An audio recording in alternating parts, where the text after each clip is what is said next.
Buongiorno a tutti ragazzi, come possiamo vedere dagli ultimi aggiornamenti, a partire da oggi, mercoledì 2 ottobre, un profondo vortice ciclonico è in discesa dal nord Europa e questo farà, anzi darà il via a una fase di fortissimo moralesco.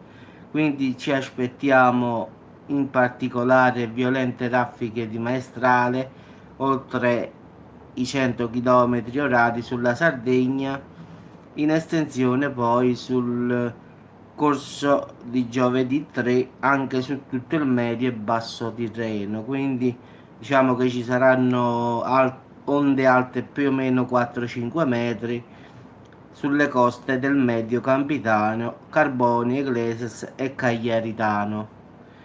Invece ci sarà la tramontana sulla Liguria con venti più o meno a 60 km, con mare molto agitato. Di certo non andrà meglio sulle coste adriatiche, dove qui è attesa la bora a oltre 80 km, diciamo con mareggiate lungo Puglia, Basilicata e Calabria. Diciamo che sarà un inizio di ottobre piuttosto movimentato, quindi sarà una settimana all'insegna del maltempo. Già oggi un po' sarà colpito il nord, poi il centro e poi il sud, quindi sarà una settimana che sarà mista in effetti, prima nord, poi centro e poi sud, quindi a parte diciamo le celle temporalesche che arriveranno, ma ci saranno dei forti venti, quindi massima attenzione, non state vicino al mare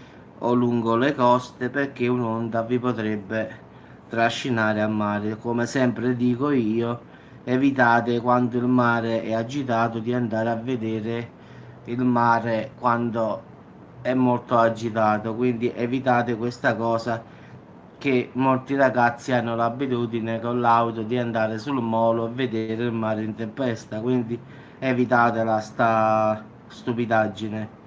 Vabbè ragazzi, vi auguro buona giornata e ci sentiamo dopo. Buona giornata a tutti e a dopo ragazzi.